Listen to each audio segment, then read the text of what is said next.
রাজমা চিংড়ি মশলা স্বাদে গন্ধে অতুলনীয়। দেখতে যেমন হয়েছে খেতেও কিন্তু তেমনই সুস্বাদু হয়েছিল।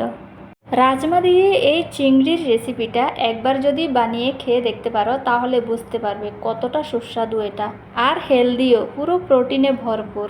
রাজমাগুলোকে আমি ওভারনাইট ভিজিয়ে রেখেছিলাম। এবার সকালবেলা আমি ভালো করে ধুয়ে এগুলোকে প্রেশার কুকারে সেদ্ধ করে নিয়েছি।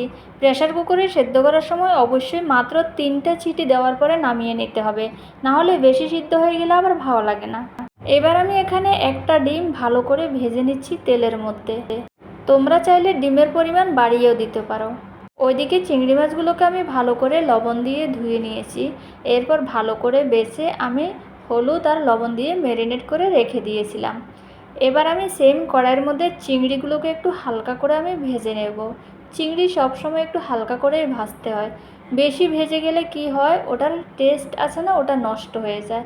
আর কিন্তু যে একটা পুষ্টিগুণ আছে না, সেটাও কিন্তু কমে যায়। একটা মিডিয়াম সাইজের পেঁয়াজ পাতলা করে কেটে নিয়েছি। তো তেলের মধ্যে আগে পেঁয়াজটাকে আমি ভেজে নিচ্ছি। পেঁয়াজটা যখন লাল লাল করে ভাজা হয়ে যাবে তখন আমি অন্য মশলাগুলো দিয়ে দেব। এবার এখানে আমি একটা শুকনো লঙ্কা দিয়ে দিচ্ছি। তোমরা চাইলে এটার মধ্যে গোটা মশলাও দিতে পারো, কিন্তু আমি দেব না। আমি আজকে এটা এভাবেই রান্না করে দেখব কেমন হয়। আর কয়েকটা গোটা রসুনের কোষও আমি পেঁয়াজের সাথে তেলের মধ্যে দিয়ে দিয়েছিলাম। এখানে আমি আর রসুন পেস্ট করিনি, এখানে আমি কাঁচা লঙ্কা, আদা আর টমেটো একসাথে পেস্ট করে নিয়েছি।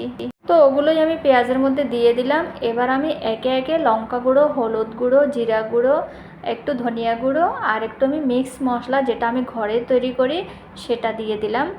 তো মশলাগুলো দিয়ে আমি গ্যাসের আঁচটা একদম ডিম করে দিয়েছি। এবার আমি কম আঁচে মশলাটাকে ভালো করে ফ্রাই করে নেব। মশলা যত ভাজবে ততই কিন্তু তরকারির টেস্টটা কিন্তু অন্যরকম হয়। তাই যখনই আমাদের তরকারি রান্না করা হয় তখন মশলাটাকে আমাদের ডিম আছে ভালো করে ভাজতে হবে।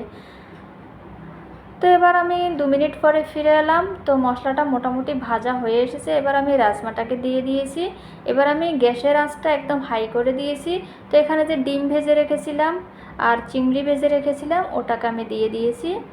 তো মোটামুটি আমি 5 মিনিট পরে ফিরে এলাম। মোটামুটি আমার তরকারিটা রান্না হয়ে গেছে। আমি একটু গরম মশলা দিয়ে দিয়েছিলাম।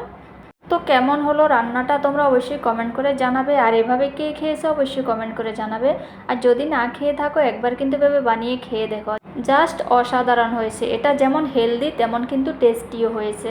তো আমার ভিডিওগুলো কেমন লাগে অবশ্যই কমেন্ট করে জানাবে। আর ভিডিওটা যদি এতক্ষণ পর্যন্ত দেখে থাকো, যদি ইউটিউবে দেখে থাকো, অবশ্যই সাবস্ক্রাইব করে দিয়ে আমার ছোট্ট ফ্যামিলির সদস্য হয়ে যাবে।